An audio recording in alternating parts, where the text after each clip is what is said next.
With the sale of Coyote Pass, viewers of Sister Wives will soon see the conclusion of one of the show's most enduring plotlines. The Brown family is finally free of the Arizona property that has been a source of constant conflict since they originally bought it. Viewers will witness the difficult and emotional conversations that preceded this much-anticipated occasion in the next episode. Robin, Janelle, Mary, and Cody have been fighting for years about how to split the land, particularly after the split of the multiple family. However, the Browns appear to have made a decision after all the turmoil and heartache. How was the sale agreed upon? What impact will this have on Cody's strained relationships with his former wives? Continue reading to learn more. Cody put his ex-wives, Mary and Janelle, on a video chat to talk about a possible bid for the property in a previous episode of this season. The land was sold for $1.5 million in April 2025, as the public already knows. Before talking about the sale, Cody attempted to strike up a conversation, but both women were very serious. Mary remarked, "I just had to set some really strict boundaries." She clarified that Cody's attempts to appear amiable came across as fake. A full-price offer had been made, Cody disclosed. He clarified that Mary and Janelle would sell the remaining portions, while Robin and he would sell one. "I'm withholding judgment until it's done," Janelle said, acknowledging that she wouldn't believe the arrangement until she saw it finalized. In order to guarantee an equal division, all 4 names were eventually put to the deed. Cody said, "You just want to move on when you're looking for closure." Janelle added, 2025 might be that year, we finally get this freaking done, suggesting that Mary and she both felt it was time to end the chapter. When the Brown family relocated from Las Vegas to Flagstaff, Arizona in 2018, the Sister Wives drama surrounding Coyote Pass started. In order to accommodate Cody and his 4 wives, a communal complex was to be constructed on the property. In order to live close to one another, the 4 spouses are Mary, Janelle, Christine, and Robin. But the dream swiftly became a nightmare. The family couldn't agree on how to divide the property from the beginning. Tension increased as Cody tried to satisfy everyone, and Mary was not happy with the plot she had been given. After Christine left the multiple marriage in 2021 and eventually sold her portion of the land back to Cody in 2022, things became worse. Robin was Cody's only surviving wife after Mary and Janelle soon left him as well. Janelle expressed her skepticism about Cody's handling of the sale in a 2024 episode, stating, "He's been kind of an asterisk about the property." For years, fans have watched as the family was split apart by arguments over money and justice. The Browns are now prepared to move on because the land has finally been sold. One of Sister Wives' most poignant chapters comes to an end with the $1.5 million sale, marking the end of an era. The echoes of every unsolved dispute, broken promise, and dream that had filled the Brown family's hearts were carried by the wind as it blew across the dusty horizon of Coyote Pass. The site, acres of unspoiled Arizona dirt, where dreams of unity and independence were meant to come true, had stood for years as a symbol of both pain and promise. Rather, it turned into a battlefield where loyalties changed, affection shattered, and the concept of one big family dwindled with each passing season.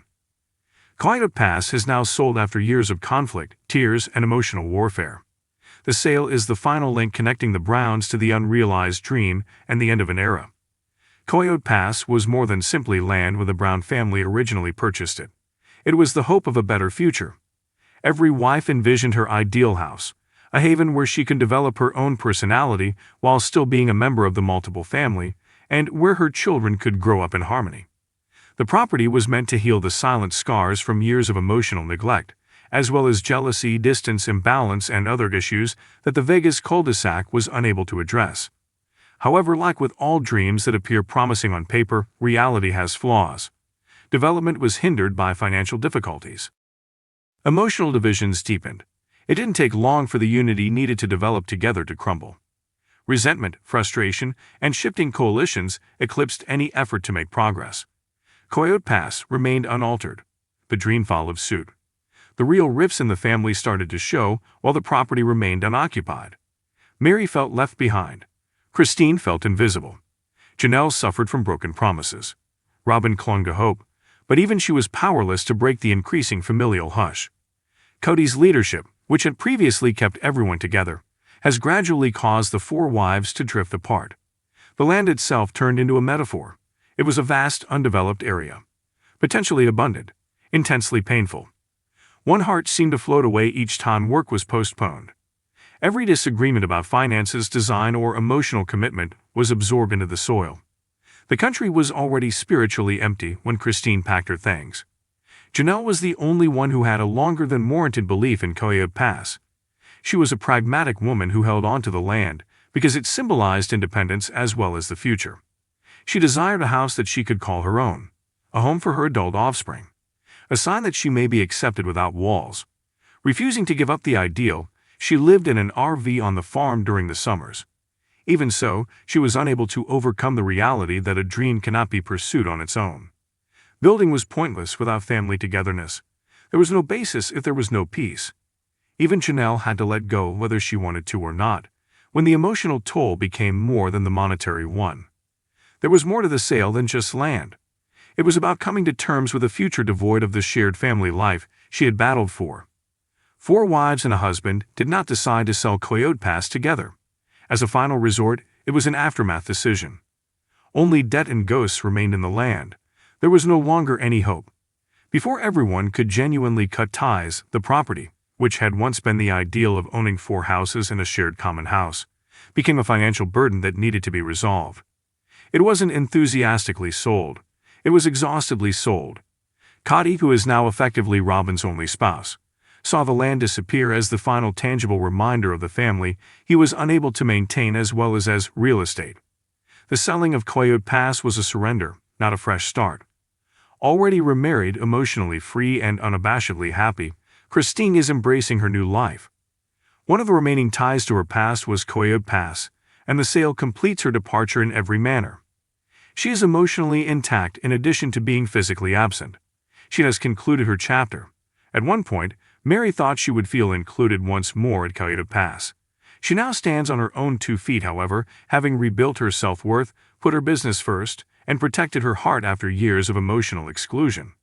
She finally stops waiting for a seat at the table and constructs her own when she sells the land. She is most saddened by the sale.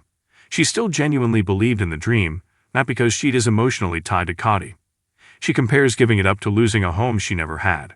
However, Janelle discovers her next chapter, one in which she develops for herself rather than for a guy or several marriages. Somewhere in that loss, the final woman to remain fully committed to Cotty's leadership and the idea of family unity was Robin. The sale entails acknowledging the loss of unity. She is no longer a member of a plural family, even though she is still married. She clung to the land as her hope, but it is now gone. All that is left is a marriage devoid of sister wives and a future she never requested. Cody sees the sale of Coyote Pass as a loss of legacy in addition to land. It is becoming less authoritative. Losing the version of his life that gave him a sense of authority is the cause. He used to be the leader of a big integrated family, but now he is a husband in a monogamous marriage that he never anticipated. His greatest dream, one enormous house, one family, dissolved into other states, different realities, and different lives. Coyote Pass wasn't a complete failure. Everything that was previously damaged was revealed. The Browns' final battle as a family took place on the land that was previously thought to be healing. The selling provides closure for the wives. It causes Cody to feel regret. It makes viewers realize that love tales don't always end in a dramatic fashion. Rather, they can break down piece by piece over years of quiet avoidance and broken promises. History is all that is left. Someone else will own the land. No one will own the dream. Coyote Pass will continue to exist as a symbol even when it is gone. It stands for the price of emotional neglect, the appearance of onness, the strength of self-reliance, the vulnerability of several marriages, the point at which the Browns became individuals rather than a family it was intended to solve their issues. In the end, it proved beyond a reasonable doubt that certain things are too damaged to be repaired. The spouses will now create their own narratives on their own territory, according to their own schedules and conditions. Some have husbands, others don't. Some have fallen in love, some have a new mission. However, they will all never have the same perspective on Coyote Pass. The property is sold. The dream has vanished. However, the liberty? And that's only the beginning.